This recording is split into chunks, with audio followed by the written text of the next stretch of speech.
For centuries, the Book of Revelation has inspired more fear than understanding. Dragons, beasts, cryptic numbers, cosmic disasters, images so overwhelming that generations chose terror over reflection. Yet Revelation was never written to frighten humanity. It was written to unveil it, not to hide truth, but to reveal it. And somewhere along the path of history, that veil was lowered once again. Tonight, we lift it.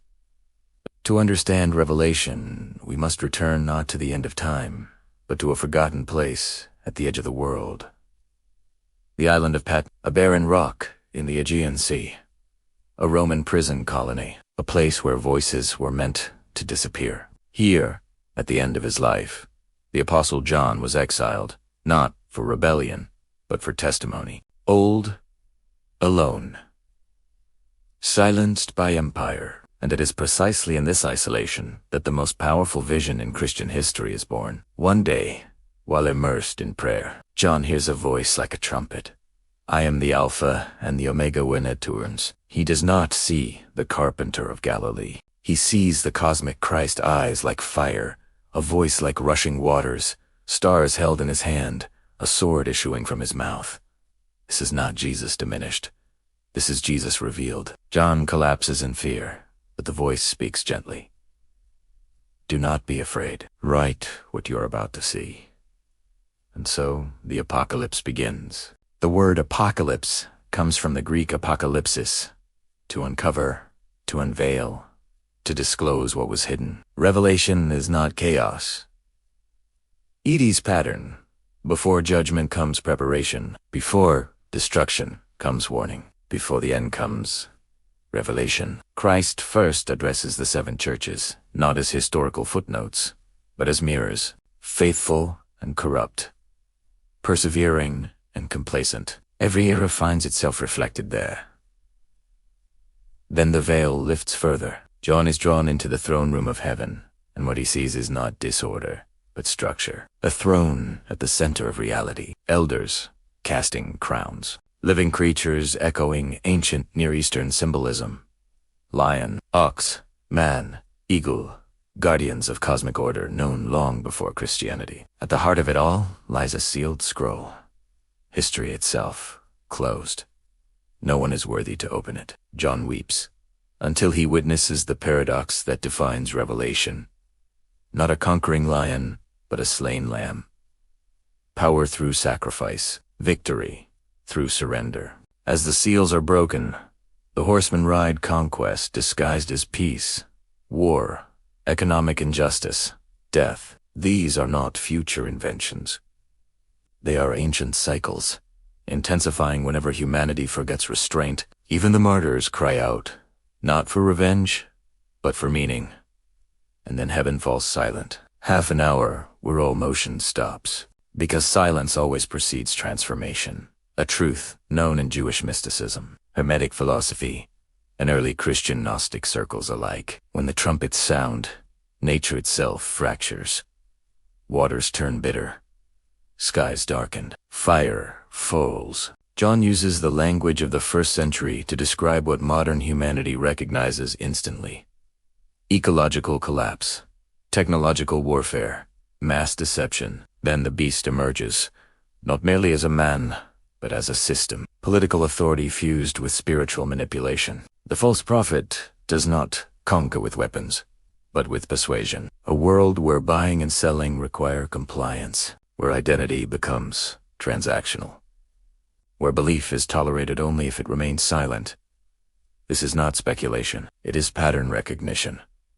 Yet Revelation does not glorify the beast. It exposes Italiano. Babylon falls, not through repentance, but because corruption consumes itself. Empires collapse under their own excess, just as Assyria fell, just as Rome fell, just as every civilization that mistook dominance for destiny has fallen before. And then comes the final vision, not annihilation, but renewal.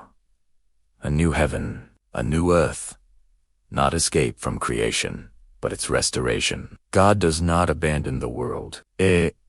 Inhabit Italiano. There is no temple, because presence replaces structure. No sun, because truth no longer needs illumination. The final words, do not sunder with terror. They whisper invitation. Let the one who is thirsty come. Revelation is not about the end of the world.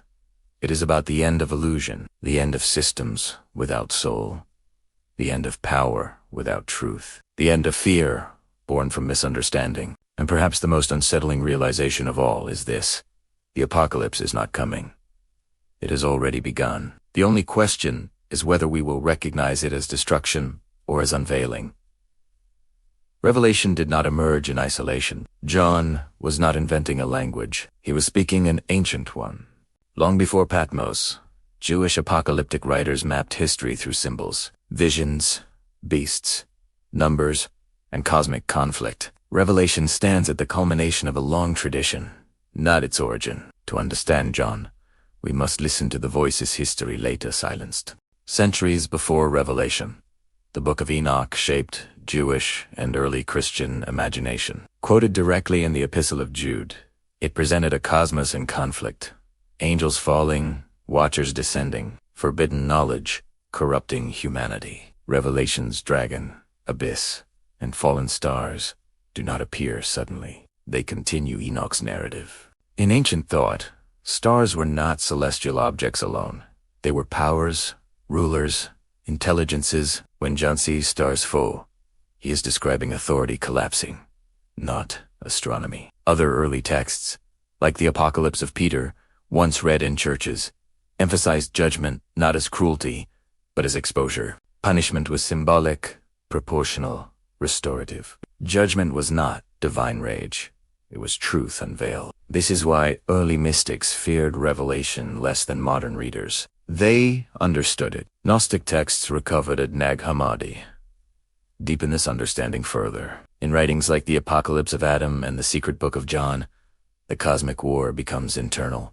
The beast is ignorance. Babylon is illusion. The mark is unconscious conformity. Salvation is not escape from the world, but liberation from deception within it. Revelation does not contradict this view. It completes it, because it ends not in fire, but in clarity. By the 4th century, Revelation became It challenged empire, exposed religious compromise, questioned centralized authority. So interpretation was controlled. Too literal, it caused panic. Too symbolic, it threatened power. Fear replaced understanding. Yet John never intended fear. He intended endurance. Here is the perseverance of the saints. Revelation was written not to predict dates, but to cultivate courage. Across canonical and forbidden texts, the same patterns repeat. Silence before revelation, corruption before collapse, false peace before domination, witness before persecution, exposure before judgment, judgment before renewal, renewal without hierarchy. History follows the same rhythm. Today, we live within this cycle again. Systems promise security but demand surrender. Technology offers connection but builds surveillance. Spirituality is tolerated until it resists control. John did not see our century. He saw every century that forgets wisdom. Revelation does not promise escape from suffering. It promises clarity within it. The Lamb does not conquer by force, but by truth that cannot be erased. This is why the awakened chose silence. They understood that visibility attracts distortion, authority invites dependency, and reverence can become a prison. Sute vidre, not out of fear, but out of understanding. They left no banners, no hierarchies, no movements to absorb. They preserved truth through presence rather than proclamation. The forbidden texts never say the awakened were destroyed. They say they stepped aside, because when truth is no longer received, it waits. And now, as systems grow louder and meaning grows thinner, that lineage does not return through institutions, but through individuals, ordinary lives. Quiet clarity, a remembrance that feels strangely familiar. The revolution Revelation points toward has no spectacle. It begins in stillness, and it asks only one question. Will you recognize the unveiling, or cling to the illusion it dissolves?